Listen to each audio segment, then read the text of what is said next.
सलाम आदाब Hindustan GAF news network में आपका स्वागत है। मैं हूं मोहम्मद शोएब रजा।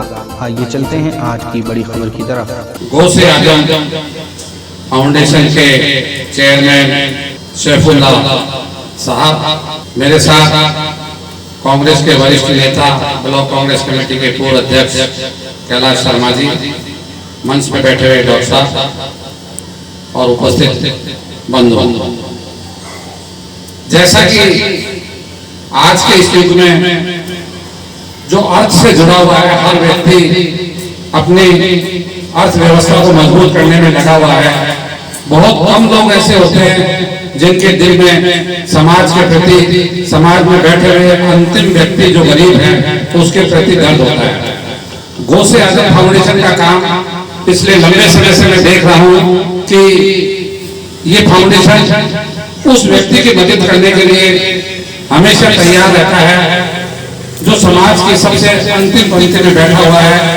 उसको किसी प्रकार की अगर तकलीफ है तो फाउंडेशन समय समय पे इस तरह के आयोजन करके समाज के उन सब गरीब लोगों की मदद करने का प्रयास करता है। और ये प्रयास जो किया जाता है, ये प्रयास या तो ऊपर वाला करता है या जिसके मन में, उस व्यक्ति के, गरीब व्यक्ति के मन में पीड़ा होती है कि ये गरीब व्यक्ति आर्थिक रूप से कमजोर है, इसको मेडिकल की आवश्यकता है, सर्दी के अंदर इसको कपड़े की आवश्यकता है, या दूसरे प्रकार के, जैसे कोरोना का बहुत बड़ा एक महाकाल आया था, उसके अंदर गरीब व्यक्ति जो रोज की मजदूरी करके पेट भर रहा था, उसका जब काम धंधा बंद हो गया, घर से बाहर निकलना बंद हो गया, बच्चों के सामने बहुत बड़ी समस्या हो गई कि इन बच्चों को कहां से लाके हम खाना खिलाएं। उस परिस्थिति में गौसे आजम फाउंडेशन ने जिस प्रकार का कार्य किया, जिस प्रकार से खाने के पैकेट वगैरह जनता तक पहुंचाए, उस व्यक्ति तक पहुंचाए जो व्यक्ति को बहुत ज्यादा आवश्यकता थी, तो इस प्रकार के कार्य जो समाज सेवा के करते हैं, उन लोगों को निश्चित रूप से समाज को प्रोत्साहित करना चाहिए।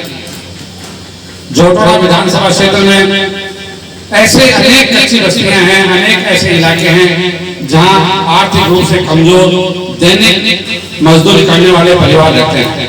उन परिवारों के बीच में जो समस्याएं हैं, उन समस्याओं के लिए सैफुल्लाह खां जी जिस तरह का प्रयास करते हैं, निश्चित रूप से ये प्रयास सराहनीय है।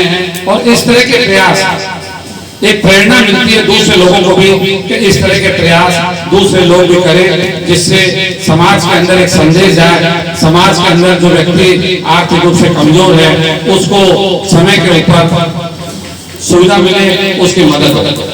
आज पूरे भारतवर्ष में, पूरी दुनिया में जिस तरह से सांप्रदायिक सौहार्द बिगड़ रहा है, विशेष रूप से भारत के अंदर जिस प्रकार से सत्ता पर बैठे हुए लोग हैं, वो जिस प्रकार की नीतियां अपना रहे हैं, इस देश को विघटन करने का काम कर रहे हैं, इस देश को तोड़ने का काम कर रहे हैं, इस देश में जिस तरह से सांप्रदायिक सौहार्द को बिगाड़ने का काम कर रहे हैं।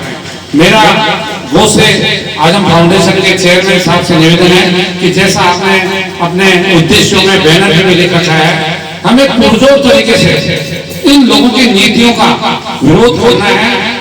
चूंकि देश जब आजाद हुआ, सैकड़ों वर्षों की गुलामी के बाद, उस आजादी के आंदोलन में हिंदू, मुस्लिम, सिख और ईसाई सबने बढ़ चढ़कर महात्मा गांधी के नेतृत्व में काम किया और अपनी जान न्यौछावर की। कई ऐसे उदाहरण हैं, चाहे मुस्लिम हो, चाहे सिख हो, चाहे ईसाई हो, चाहे हिंदू हो, उन्होंने बिना परवाह किए इस भारत मां की जंजीरों को, गुलामी की जंजीरों को तोड़ने के लिए काम किया। आज जो सांप्रदायिक ताकतें बैठी हुई है सत्ता में, ये धर्म के नाम के ऊपर भाई से भाई को लड़ाना चाहती है, जातिवाद के आधार पर लड़ाना चाहती है।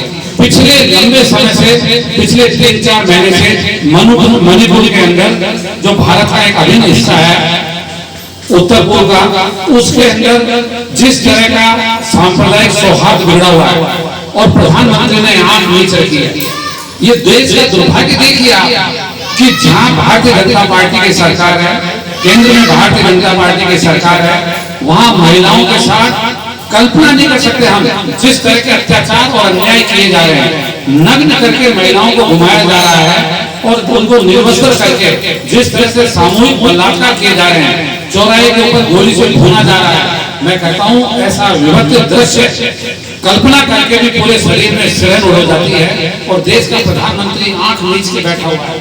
गौसे आजम फाउंडेशन के चेयरमैन सैफुल्लाह साहब को मेरी ओर से बहुत बहुत बधाई, बहुत बहुत शुभकामनाएं। मालिक आपको और ताकत दे। और गौसे आजम फाउंडेशन जो पिछले 3 दिन से ये मेडिकल का कैंप चला रहा है, जिसमें हजारों लोगों को लाभ मिला है, आगे भी आप समाज सेवा के इसी तरह से कार्य करते रहे और समाज को मदद करते रहे। बहुत बहुत धन्यवाद। जय हिंद।